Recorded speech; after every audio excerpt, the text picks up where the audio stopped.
Hey guys, Lord Naren White here, the Holy Ghost, the one true God. Back with you with my next video. In my series reading Dracula by Bram Stoker. Without further ado, returning to Dracula, as read by Lord Naren White.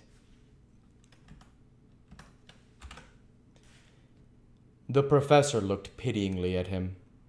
"If I could spare you one pang, my poor friend," he said, "God knows I would. But this night our feet must tread in thorny paths, or later, and forever. The feet you love must walk in paths of flame." Arthur looked up with set white face and said, "Take care, sir, take care." "Would it not be well to hear what I have to say?" said Van Helsing. "And then you will at least know the limit of my purpose. Shall I go on?" "That's fair enough," broke on Morris. After a pause, Van Helsing went on, evidently with an effort. "Miss Lucy is dead, is it not so?" "Yes." "Then there can be no wrong to her. But if she be not dead?" Arthur jumped to his feet. "Good God!" he cried. "What do you mean? Has there been any mistake? Has she been buried alive?" He groaned in anguish that not even hope could soften. "I did not say she was alive, my child. I did not think it. I go no further than to say that she might be undead." "Undead? Not alive? What do you mean? Is all this a nightmare, or what is it?"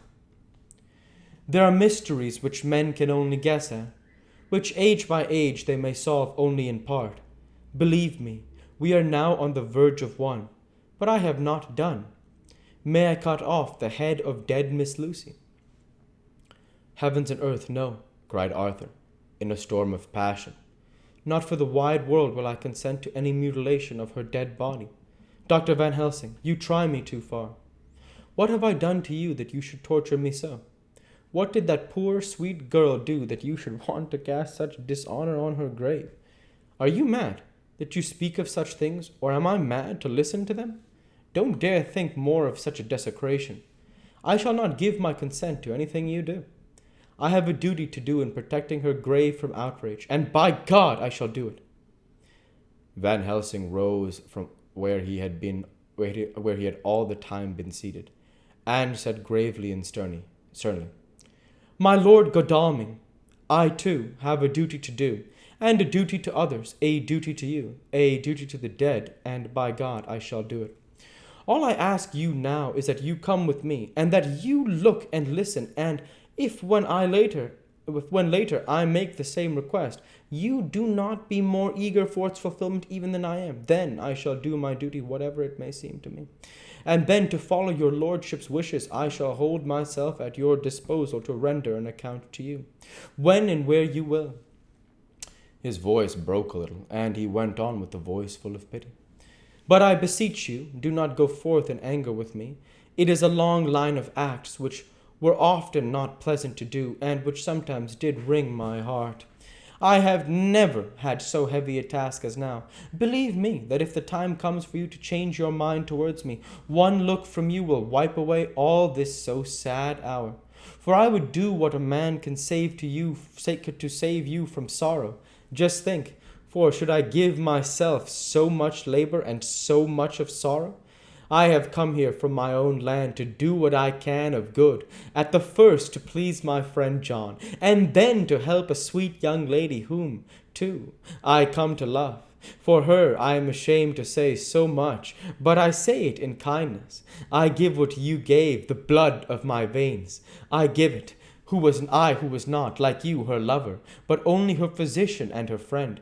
I gave her my nights and days before death, after death, and if my death can do her good even now, when she is when she is the dead undead, she shall have it free."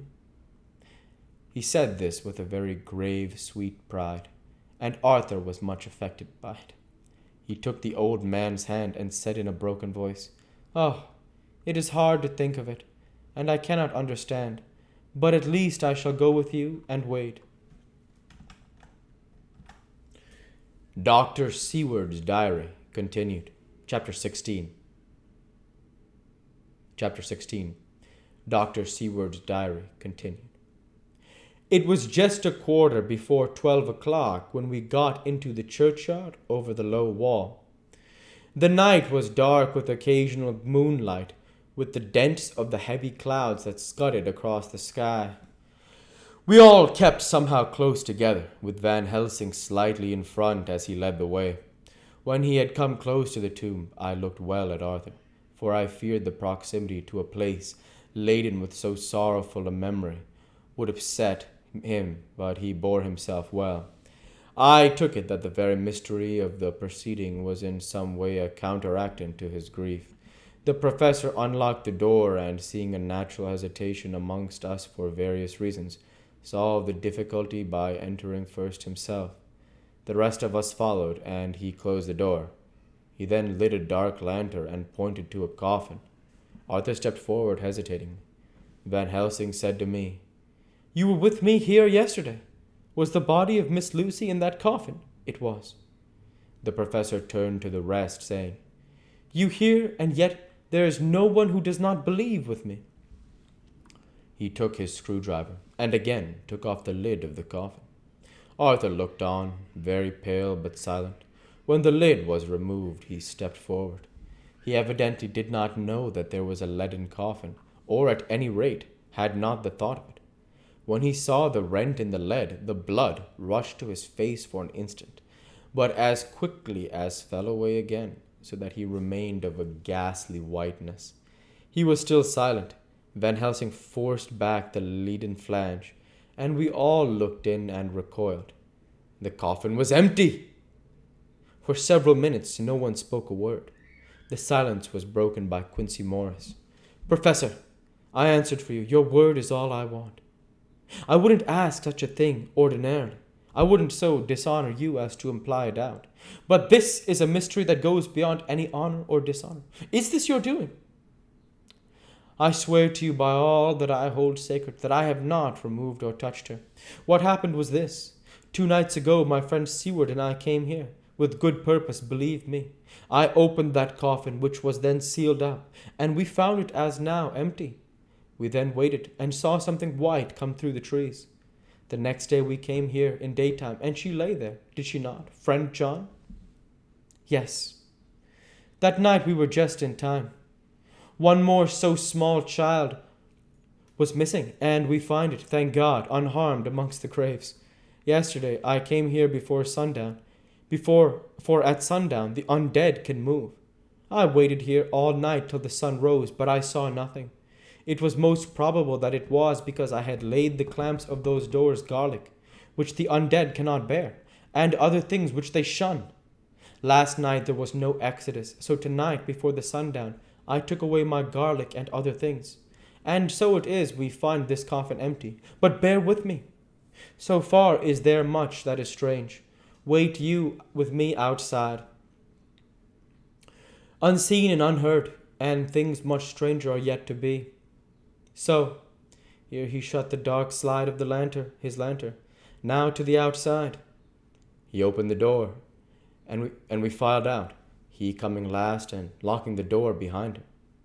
Oh, but it seemed fresh and pure in the night air after the terror of that vault.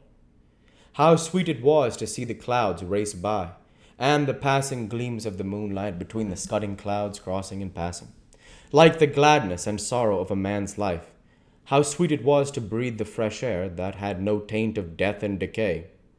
How humanizing to see the red lighting of the sky beyond the hill, and to hear away the muffled roar that marks the life of a great city. Each in his own way was solemn and overcome. Arthur was silent, and was, I could see, striving to grasp the purpose and the inner meaning of the mystery. I was myself tolerably patient, and half inclined again to throw aside doubt and to accept Van Helsing's conclusions. Quincy Morris was phlegmatic in the way of a man who accepts all things and accepts them in the spirit of cool bravery, with hazard of all he has at stake. Not being able to smoke, he cut himself a good-sized plug of tobacco and began to chew. As to Van Helsing, he was employed in a definite way. First, he took from his bag a mass what looked like thin, wafer-like biscuit, which was rolled up in a white napkin. Next, he took out a double handful of some whitish stuff, like dough or putty. He crumbled the wafer up fine and worked it into the mass between his hands. This he then took, and rolling it into thin strips, began to lay them into the crevices between the door and its setting in the tomb. I was somewhat puzzled at this, and being close, asked him what it was that he was doing. Arthur and Quincy drew near also, as they too were curious. We'll go ahead and stop there for this week. As usual, I want to say thank you for watching, and I hope you enjoyed. Please like, comment, and subscribe, as it greatly helps the channel. Light be with you all. Take care, and thanks again.